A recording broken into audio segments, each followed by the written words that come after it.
दोस्तों जय मसीह की। उम्मीद करते हैं आप लोग अच्छे होंगे, भले चंगे स्वस्थ होंगे। दोस्तों आइए आज एक नए विषय के ऊपर में हम लोग बात करेंगे और वो विषय है यीशु का जी उठने की गवाही। जी हाँ मेरे प्रियो दोस्तों, यीशु मसीह को जब क्रूस पर चढ़ाया गया, जब उसको मारा गया और फिर उसको गाड़ा गया और तीसरे दिन बाद फिर जी उठा, और जी उठने की गवाही को ही आज हम इस वीडियो में सुनने वाले हैं और वचन को भी देखने वाले हैं।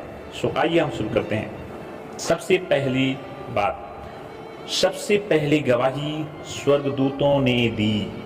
मत्ती रचित सुसमाचार 28 अध्याय 1 पद से 7 पद को पढ़ेंगे तो यहाँ पर हम देख पाएंगे, और आइए हम पढ़ेंगे। यहाँ इस प्रकार लिखा है, शब्द के दिन के बाद सप्ताह के पहले दिन पौ फटते ही मरियम मगदलिनी और दूसरी मरियम कब्र को देखने आई, और देखो एक बड़ा भूकंप हुआ, क्योंकि प्रभु का एक दूत स्वर्ग से उतरा और पास आकर उसने पत्थर को लुढ़का दिया और उस पर बैठ गया। उसका रूप बिजली का सा और उसका वस्त्र पाले के समान उज्जवल था। उसके भय से पहरवे कांप उठे और मृतक समान हो गए। स्वर्गदूत ने स्त्रियों से कहा, मत डरो, मैं जानता हूं कि तुम यीशु को जो क्रूस पर चढ़ाया गया था ढूंढती हो। वह यहाँ नहीं है, परंतु अपने वचन के अनुसार जी उठा है। आओ यह स्थान देखो जहां प्रभु पड़ा था, और शीघ्र जाकर उसके चेलों से कहो कि वह मृतकों में से जी उठा है, और वह तुमसे पहले गलील को जाता है, वहां उसका दर्शन पाओगे। देखो मैंने तुमसे कह दिया।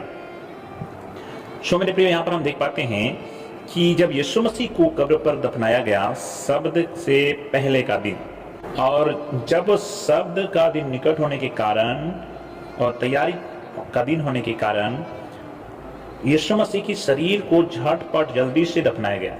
और जैसे शब्द का दिन बीत गया तो सप्ताह के पहले दिन पौ फटते ही मरियम मगदलिनी और दूसरी मरियम और एक सलोमी, 3 स्त्री का जिक्र है। यदि मरकुस 16 अध्याय में पढ़ेंगे तो हम देख पाएंगे, जब इन लोगों ने अपना उस सुगंध द्रव्य को ले जाकर उसके शरीर में मलना चाहा, उस समय भोर को पौ फटते ही एक बड़ा भूकंप हुआ, और वहां पर जो पत्थर कब्र के मुंह पर बंद किया हुआ था और जो मोहर लगाया गया था, जो सील किया गया था, और उस कब्र की जो सैनिकों के द्वारा रक्षा की जा रही थी, वचन में यहाँ हम देख पाते हैं, कहता है कि बड़ा भूकंप हुआ और स्वर्ग से एक स्वर्गदूत उतरा और पास आकर उस पत्थर को लुढ़का दिया और उस पर बैठ गया। उसका रूप बिजली का सा और उसका वस्त्र पाले के समान उज्जवल था। उसके भय से पहरवे कांप उठे और मृतक समान हो गए। स्वर्गदूत के उतरने से, पत्थर को हटाने से, जो वहां पर जो पहरा दे रहे थे वो सैनिक लोग, वो डर के मारे मृतक समान हो गए।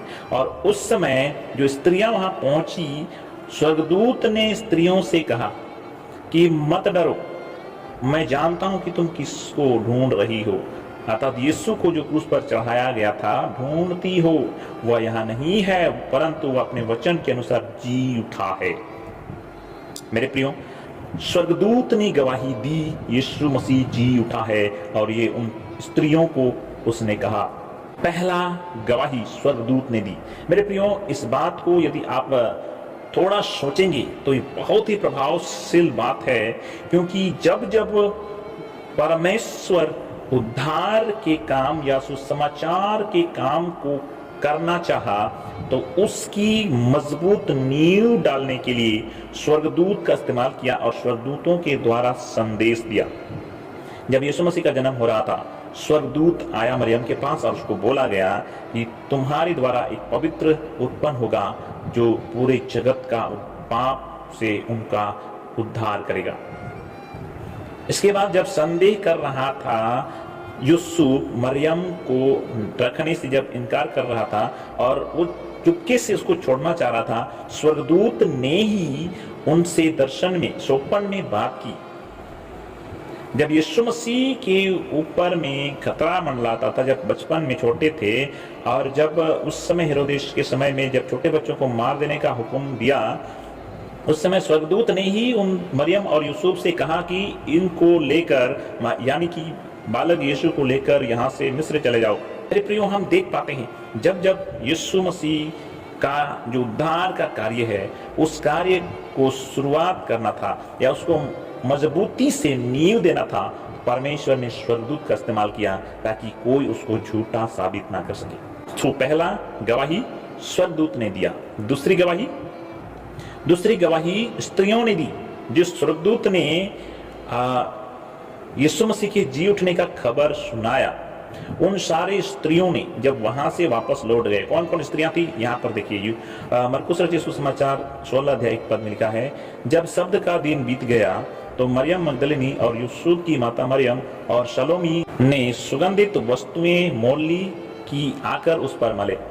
मरियम मगदलिनी, याकूब का माता मरियम और सलोमी, जब ये तीनों जब उस कब्र से स्वर्गदूत की बात सुनकर जब वापस जा रहे थे, उस समय क्या हुआ, आइए हम देखते हैं। मत्ती रचित सुसमाचार 28 अध्याय 10 पद में हम यहाँ पर देख पाते हैं, वे भय और बड़े आनंद के साथ कब्र से शीघ्र लौटकर उसके चेलों को समाचार देने के लिए दौड़ गई। तब यीशु उन्हें मिला। जी हाँ मेरे प्रियो, यहाँ पर हम देख पा रहे हैं सिर्फ स्वर्गदूत की बात को सुनकर वे वो जाकर चेलों को नहीं बताए, बल्कि रास्ते में यीशु से मिला और कहा सलाम। उन्होंने पास आकर उसके पांव पकड़कर उनको दंडवत किया, यानी कि उन स्त्रियों ने यीशु मसीह के पांव पकड़कर उसको दंडवत किया। तब यीशु ने उसे कहा, मत डरो, मेरे भाइयों से जाकर कहो कि गलील को चले जाएं, वहां मुझे देखेंगे। जी हाँ मेरे प्रियो, यहाँ पर स्त्रियों ने भी यीशु मसीह को जी उठने के बाद देखा और उसके बाद जाकर के यीशु मसीह के चेलों को कह सुनाया कि यीशु जी उठा है। तीसरी गवाही को देखते हैं। तीसरी गवाही, और वो है पहरा देने वाले सैनिकों ने दी। जी हाँ मेरे प्रियो, जिन सैनिकों को वहां पहरा देने के लिए रखा गया था, उन सैनिकों ने गवाही दी कि यीशु मसीह जी उठा है। जी हाँ, और यहाँ पर महायाजकों के द्वारा, फरीसियों के द्वारा, सदूकियों के द्वारा पहरा देने के लिए सैनिकों को नियुक्त किया था। कब्र को पत्थर से उसका मुंह को बंद किया, सील किया और सैनिकों को नियुक्त किया, इस बात को कहने के द्वारा कि यीशु ने कहा था कि वो तीसरे दिन जी उठेंगे। और ये लोग सोच रहे थे कि कहीं ऐसा ना हो कि यीशु मसीह के चेले आकर के कब्र से उसको चुरा ले जाएं और कहे कि यीशु जी उठा है, इसलिए कब्र की पहरा के लिए सैनिकों को तैनात किया जाए। और ये तैनात किए हुए सैनिकों ने कह सुनाया कि यीशु जी उठा है। आइए हम देखते हैं यहाँ क्या लिखा है। मत्ती रचित सुसमाचार 28 अध्याय 11, 12, 14 और 15 पद। यहाँ लिखा है, वे जा ही रही थी, यानी कि स्त्रियां चली गई थी, जा ही रही थी कि पहरों में से कुछ ने नगर में आकर पूरा हाल प्रधान याजकों से कह सुनाया। पूरा हाल कह सुनाया कि जब वो लोग पहरा दे रहे थे, कैसे स्वर्गदूत उतरा, कैसे भूकंप हुआ, कैसे पत्थर को हटाया, कैसे यीशु मसीह वहां से जी उठा। तब उन्होंने पुरनियों के साथ इकट्ठे होकर सम्मति की और सिपाहियों को बहुत चांदी देकर कहा, यह कहना कि रात को जब हम सो रहे थे तो उसके चेले आकर उसे चुरा ले गए, और यदि यह बात हकीम के कान तक पहुंचेगी तो हम उसे समझा लेंगे और तुम्हें जोखिम से बचा लेंगे। अतः उन्होंने रुपये लेकर जैसा सिखाए गए थे वैसे ही किया। यह बात आज तक यहूदियों में प्रचलित है। बल्कि झूठ के द्वारा यीशु मसीह का जी उठना, पुनरुत्थान को दबाया जाने की कोशिश कर रहे थे और किया भी। आज यहूदियों में यह प्रचलित है, वचन कहता है। लेकिन मेरे प्रियो, ये पहरा देने वाले सैनिकों ने गवाही दी महायाजकों और पुरनियों के सामने कि यीशु मसीह जी उठा है। जी हाँ मेरे प्रियो, आइए हम चौथी गवाही को देखें। चौथी गवाही है चेलों ने दी। आज जो हम यीशु मसीह को जान पाए हैं, ये उन्हीं चेलों के द्वारा जगह जगह में जाकर इस बात की गवाही देता गया और तभी जाकर के आज हम यीशु मसीह को जान पाए हैं। मत्ती रचित सुसमाचार 28 अध्याय 16 और 17 पद, यहाँ पर इसका लिखा है, 11 चेले गलील में उस पहाड़ पर गए जिसे यीशु ने उन्हें बताया था। उन्होंने उसके दर्शन पाकर उसे प्रणाम किया, पर किसी किसी को संदेह हुआ। यीशु मसीह के चेलों ने दर्शन पाया गलील में, जिस पहाड़ पर उसने बताया था, पहले ही बोल रखा था, उस जगह में जब चले गए तब चेलों को भी ये दर्शन मिला कि यीशु मसीह मुर्दों में से जी उठा है। सो दोस्तों, ये 4 गवाही हम सुन रहे हैं और ये प्रमाण करता है, प्रूव करता है कि यीशु मसीह जी उठा है और जिंदा खुदा है। और आज यदि आप उसके पास आते हैं तो आप निश्चय उद्धार पाएंगे।